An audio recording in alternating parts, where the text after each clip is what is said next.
এবারে সবজি বাজারের খবর জানাতে মাদারীপুর থেকে আমাদের সাথে যোগ দিচ্ছেন সহকর্মী সাগর হোসেন তামিম। তামিম,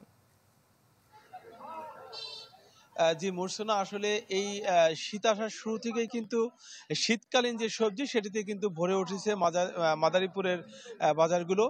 বর্তমানে আমি যে বাজারটিতে রয়েছি এটি মাদারীপুরের একটি অন্যতম শীতকালীন বাজার, যেখানে যেখানে আসলে খুব সকাল থেকেই ক্রেতা বিক্রেতাদের পদচারণায় সমাগম হয়ে ওঠে। আসলে এই বাজারে বর্তমানে শীতকালীন যে সবজি সেটি অন্য সময়ের চেয়ে অনেকটা কম দামে বিক্রি হচ্ছে বলে ক্রেতারা আমাদেরকে জানিয়েছে।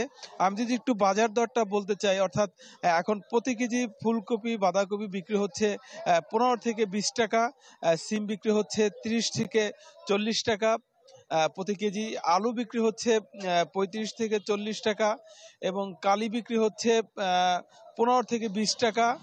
বিভিন্ন ধরনের শাকসবজি যেটি অন্য সময় প্রতি আটি বিক্রি হতো 20 থেকে 25 টাকা, সেটি এখন বিক্রি হচ্ছে 5 থেকে 10 টাকা, এবং প্রতি পিস লাউ বিক্রি হচ্ছে কিন্তু 30 থেকে 50 টাকা দরে।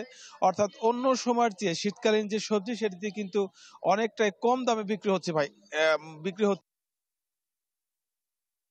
রয়েছে এই শীতকালীন শাকসবজি নিয়ে। তবে কিছুটা অসন্তুষ্ট কিন্তু আমরা লক্ষ্য করেছি অন্যান্য বাজারের উপরে, বিশেষ করে বর্তমানে চালের দাম কিন্তু অনেকটা বৃদ্ধি পেয়েছে। অর্থাৎ আগে যে 25 কেজি চাল কিন্তু 1700 থেকে 1750 টাকা, সেটি এখন কিনতে হচ্ছে 2000 থেকে 2050 টাকা। এবং তেল বিক্রি হচ্ছে বর্তমানে যেটি খোলা তেল, সেটি বিক্রি হচ্ছে 190 টাকা। সেটি বিক্রি হচ্ছে 190 টাকা, যেটি অন্য সময় আসলে 175 টাকা বিক্রি হতো। তো সব মিলে বলা যায় মাদারীপুরের এই শীতকালীন যে সবজি সেটির দাম কিন্তু অনেকটাই কমে আসছে, কিন্তু যে সমস্ত পণ্য আসলে মাদারীপুরের উৎপাদনের বাইরে রয়েছে সেই সমস্ত পণ্য কিন্তু অনেকটাই বেশি দামে কিনতে হচ্ছে বলে ক্রেতারা আমাদেরকে তামিম জানিয়েছে। আপনাকে ধন্যবাদ। দর্শক, মাদারীপুর থেকে সবজি বাজার সম্পর্কে জানাতে আমাদের সাথে যুক্ত হয়েছিলেন সহকর্মী সাগর হোসেন তামিম। ঢালাইয়ে দৃঢ়তা, নির্মাণে নিশ্চয়তা, প্রিমিয়ার সিমেন্ট, ঢালাইয়ের রাজা।